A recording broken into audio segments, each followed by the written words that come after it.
The Wingdingdilly by Bill Peet. The Wingdingdilly. The Wingdingdilly by Bill Peet.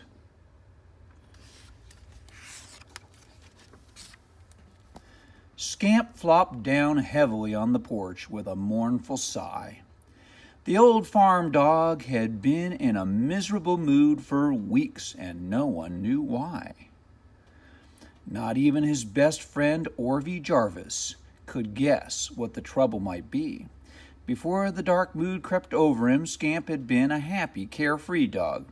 He was always up early, racing out to the barn a lot ahead of Orvie, eager for the boy to finish the morning chores so the two of them could go rambling around the countryside.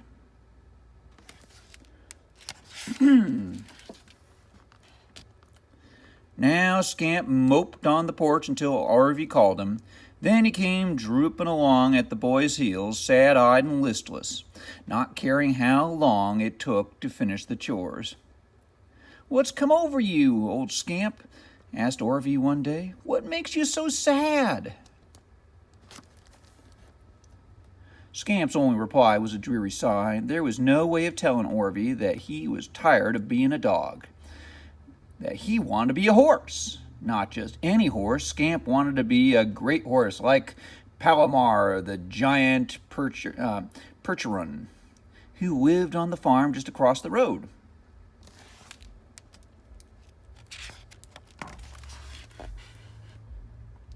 Back in those days, there were lots of buggies and wagons, so horses were very important. Palomar was especially important. He had won blue ribbons at horse shows and fairs all over the country, so he was famous.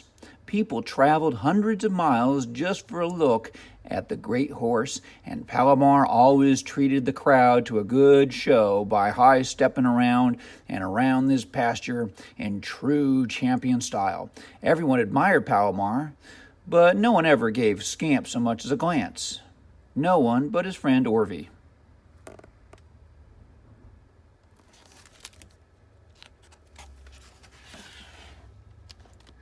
Scamp often dreamed that he was the famous Palomar, surrounded by an admiring crowd. Sometimes when the dog was sure no one was watching, he would imitate the great horse and go high-stepping around the barn, a lot with his nose in the air. Then one day Orvie caught him at it.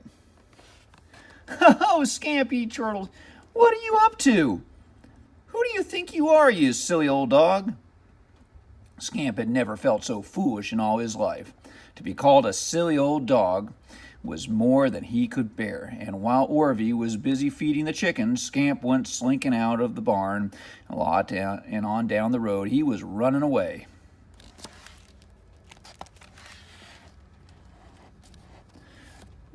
Just where he was going to, he had no idea. But after trotting along for about a mile, the dog found himself panting. It was a hot summer afternoon, much too hot to be trotting about in a shaggy fur coat, and when he came to a dense wood, he stopped. Scamp had heard about the place. People believed that a wicked little witch lived there, who possessed great magic power, and if anyone dared to enter the woods, she might turn them into a toad. But Scamp was in no mood to worry about a little witch. So in he went. It was much cooler in the dark, spooky woods and ever so quiet. The only sound was the burbling of a brook running along through a jumble of rocks.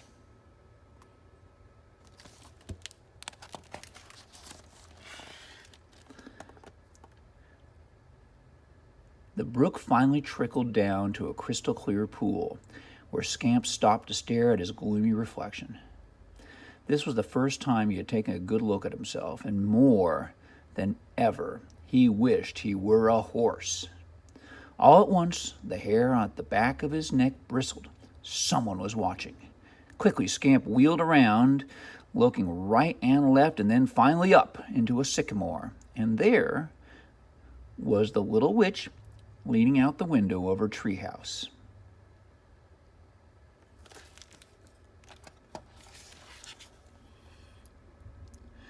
Scamp was on his feet all ready to run when the witch said, "So, you want to be a horse, do you?" And before you could say scat, she flew out of the door and down the steps and was nose to nose with the bewildered dog. "Why, old Zildy can turn you into a horse in a twinkling," she said, patting him gently on the head. "Oh, but I can do much better than that, doggy. How would you like to be something fantastic? The only one of its kind in all the world, a marvelous, magnificent, something I call a Wingdingdilly. What do you say?" Scamp cocked his head in thought for a few seconds, then with a wag of his tail barked his yes bark. "Good dog! So we'll get on with it," she cried, snapping a twig off the sycamore. "I don't really need a wand. Any old thing will do. My magic power is all in the words. Just watch."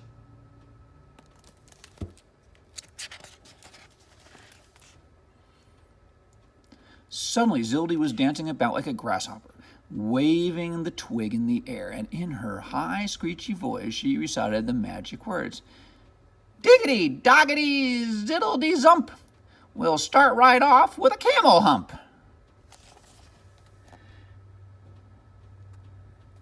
Then come the hind legs, scaroodle-dee-doo, with zebra stripes and a zebra tail too.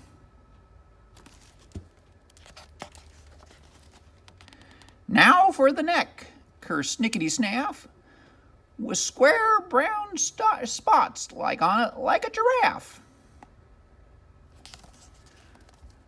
Kalumpity mumbo jumbo jelliphant. Here's the big feet and front legs of an elephant.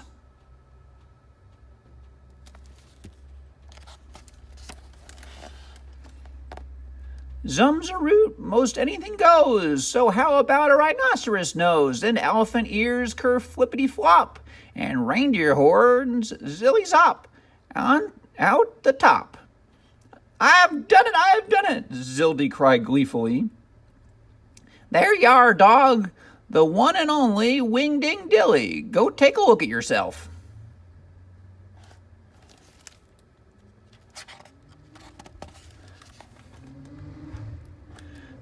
The sudden change had made him dizzy, and Scamp tottered unsteadily on his new set of legs as he turned around to face the pool. What he saw was much too much to take in all at once, and with a loud rhino snort, he went staggering backwards.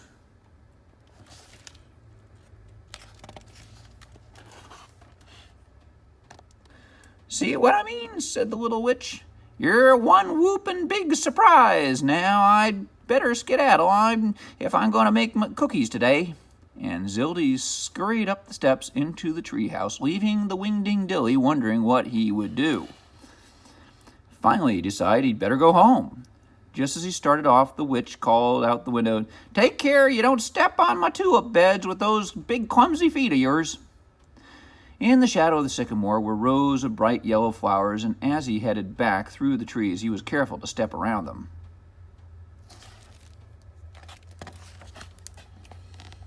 Making his way through the dense wood had been easy for the dog, but now it was almost impossible for the Wingdingdilly. It was a struggle every step of the way, with his antlers catching on tree limbs, the rhino horns hooking onto vines, the clumsy elephant feet stumbling over logs, and the camel feet tripping over the elephant feet. And going was so slow that it was near sundown when he finally made it to the edge of the woods. Scamp poked his head out through the trees. He surprised a sow and her 6 piglets. Squealing in terror, they went racing pell-mell away through the weeds.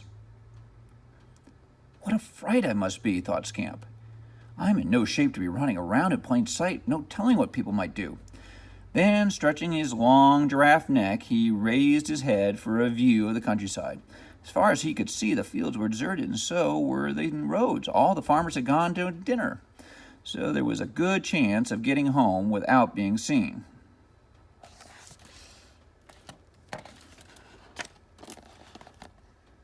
As he lumbered out into the open road, he found the going much easier. It was just a matter of keeping the long striding camel legs from overrunning and the plodding elephant legs, and he was clumping along at a pretty good clip when all at once he heard Orvie calling, "Here, Scamp! Here, Scamp! Here, Scamper boy!" He was coming up the road just over the next hill. If Orvie should come face to face with a Wingdingdilly, especially in the eerie light of the evening, it might scare his scrawny little friend out of a year's growth. That wouldn't do.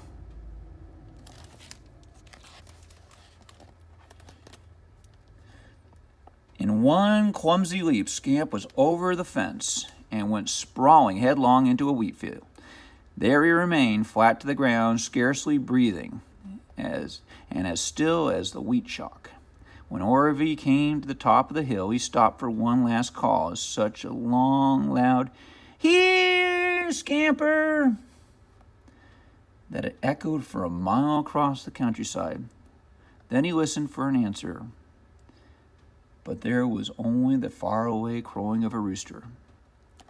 Where could he be? Wondered Orvie as he turned and headed back down the road. Scamp raised his head to watch until the boy was no more than a speck in the distance. Then, with an effort, he hauled himself to his feet and hobbled over the fence back into the road.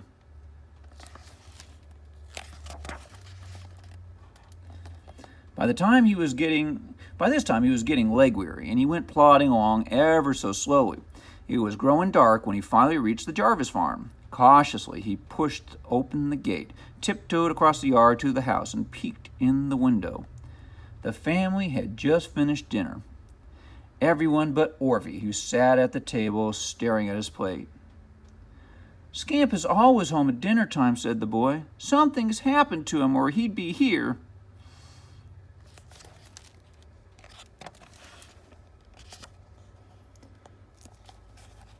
"If old Scamp's really gone for good," said his father, "then I'll tell you what. The Armstrongs have a new colt, and if they'll sell him, he's all yours.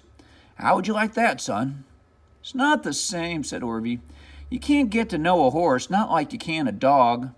Old Scamp understood just about everything I said. He was a lot smarter than any horse, and beside that, he was a real friend." Scamp could hardly believe his big, flappy ears, so Orvie didn't really mean it when he called him a silly old dog. In fact, Orvie thought he was smart, and Scamp heaved a great sigh of relief. But what would Orvie think of a Wingdingdilly? Scamp decided to wait until morning to find out, and he stood there in the dark until he was sure everyone had gone to bed. Then the Wingdingdilly stretched out full length on the front porch with a monstrous yawn. "Maybe this is nothing but a bad dream," he thought. "And when I wake up, I'll be the same as ever." Pretty soon he was sound asleep and snoring just like a rhinoceros.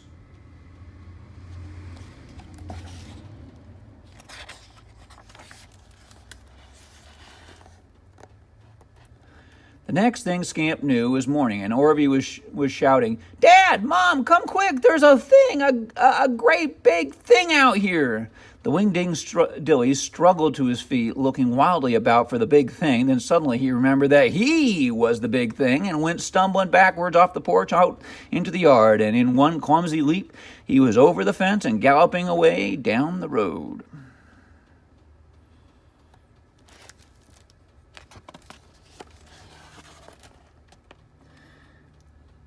His head was in such a whirl he didn't see the man driving his cows to the pasture until he was almost upon him. In a panic, the man jumped into a ditch, and the bawling, terrified cows went crashing through his fence, scattering in all directions. Another man was so shocked at the sight of a gigantic beast he lost control of his tractor, and the machine went plowing through the haystack to end up in the duck pond. Then there was a near head-on collision with a horse and buggy. The horrified horse left the road in one leap to go scrambling up a telegraph pole, buggy and all. Now the Wingdingdilly didn't dare stop or even slow down, and he kept going full gallop all the way back to the woods.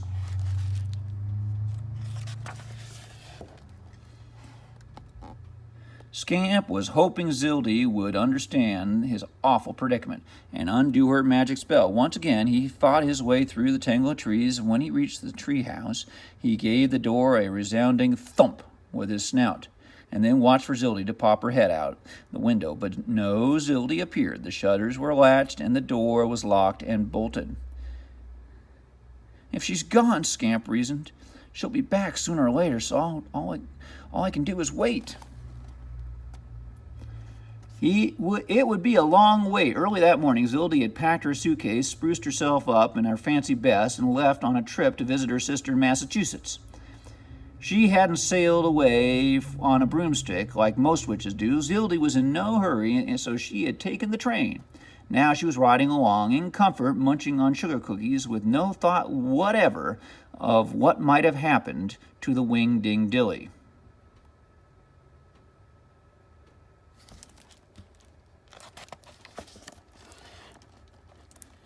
In the meantime, all the farmers in the neighborhood had formed a small army with guns and pitchforks, and they followed the trail of the huge footprints straight to the woods. But they didn't dare go in, for now the woods were more frightening than ever. "We'll wait 'em out," said Big Moose Mulford, the leader of the army.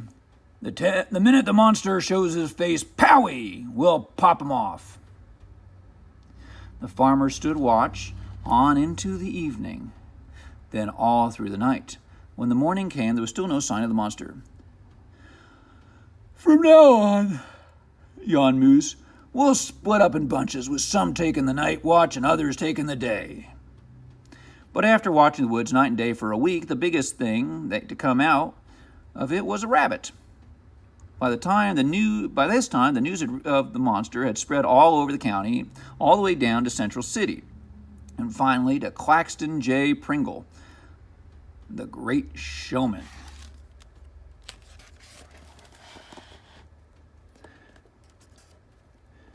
C.J. Pringle's palace of living wonders towered majestically above the city square. Over the main entrance was a sign that read, "Menagerie of the Marvelous and Amazing, the most colossal collection of incredible creatures to be seen anywhere on earth."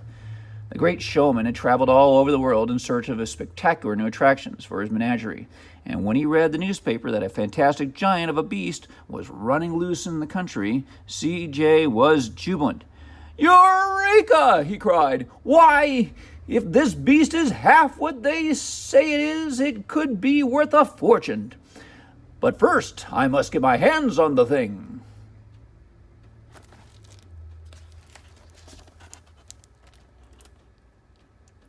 Within half an hour, C.J. had rounded up his toughest crew of rustabouts, and they took off in their Hupperson autobus, followed by a 10-ton beast-moving van.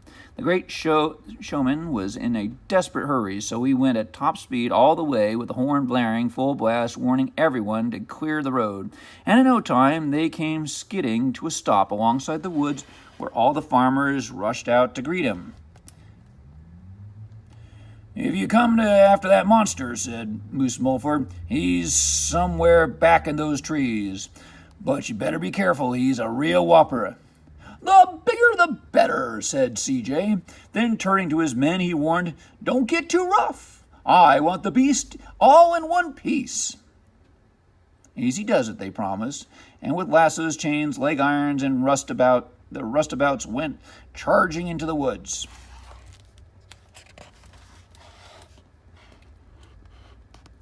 By the time Scamp had discovered what all the crashing around in the bush was about, he was surrounded. He tried to run, but after one turn around the sycamore, the men closed in, grabbing onto his legs, his neck, and his tail.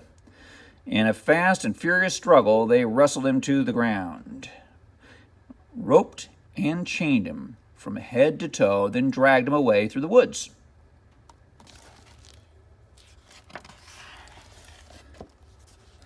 "Thunderation!" roared C.J. at the first sight of the giant beast.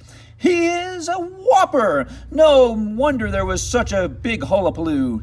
Say now," he exclaimed, "there's a good name for the thing, a hullabalooper, the super-duper hullabalooper." Suits 'em to a T, chuckled Moose Mulford. Now that the danger was past, the farmers were a happy bunch. They were laughing and joking while the beast was being loaded into the van. And as C.J. Pringle and his crew headed back up the road toward the city, the farmers gave them a rousing cheer. That night, the bewildered and bedraggled super-duper Hullapalooper was hustled down a ramp into a basement of Pringle's palace and left in a cage with other living wonders of the world. There he remained while CJ went bustling about the city, getting placards printed and posters painted to advertise his fabulous new attraction, the most colossal, the most stupendous, phenomenal creature in all the universe. Don't miss the grand presentation of C.J. Pringle's Palace of Living Wonders on the great day of July 20th.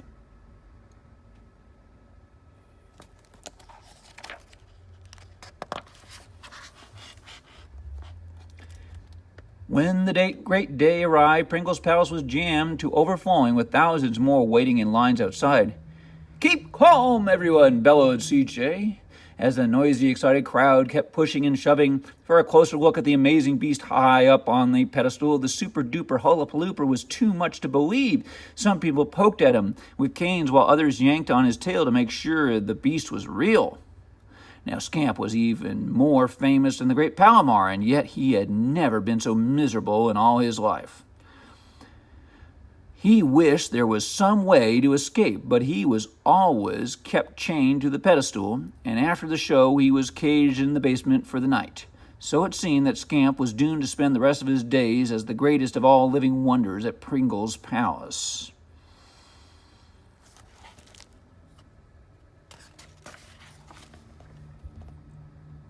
Then one afternoon, Zildy returned home. "Zarks!" she cried when she reached her treehouse. "Somebody's trampled my tulips, and I know who." All around the sycamore were the telltale elephant tracks and the camel tracks of the Wingdingdilly. "I'll get even," she muttered, "and don't worry, Wingdingdilly, I'll find you." Then Zildy shut her eyes to concentrate. "Now, let me see. Aha! So there you are, living in a palace. A highfalutin somebody. Well, celebrity, are you? Well, I'll fix that." In one hop, Zildy was up on a stump. Then, aiming her umbrella in the exact direction of Central City, the angry little witch exploded. "Whammy kazammy! Scrumbo scaroof! Zigazum zap! Zeruda kerpoof!"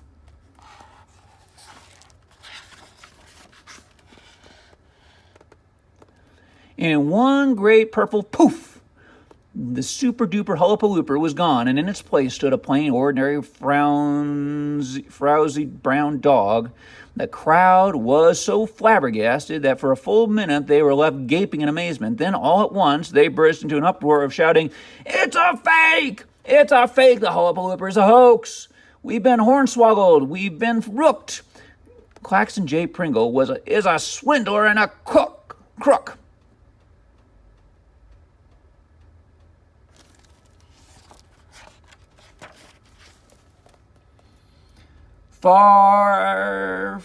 For the very first time, the great showman was caught speechless. In a huffing, puffing fury, he seized the dog by the tail and the scruff of his neck, then hustled him out through the crowd. "Out! Out! Out! In the devil take you!" he bellowed as he flung the dog out the front door. In one bounce, Scamp was on his feet, racing down the street, dodging in and out of traffic. Now that he was free, there was nothing more to worry about. Finding his way out of the city was easy to do. Dogs have a fine sense of direction, and by nightfall Scamp was loping along a dusty road far out in the country. "I'm lucky to be a dog," he said to himself, "with sense enough to find my way home. Even a great horse like Palomar might get lost in the big city." Scamp had not felt so happy and carefree in a long time, and when he came over the last hill, he spied the Jarvis house. He barked joyfully. Then, as he came bounding into the yard, Orvie leaped off the porch, shouting, "Scamp! Scamp! It's old Scamper! Scamp's come home!" In a wild, rough-and-tumble greeting, the boy and the dog went sprawling in the grass. "Scamp, you old rascal!" cried Orvie. "Where have you been? Where have you been all this time?" "Roof, roof," replied Scamp, which was as much as the dog could tell. And of course, Orvie would never guess where Scamp had been, not in a zillion years. The end. I love you.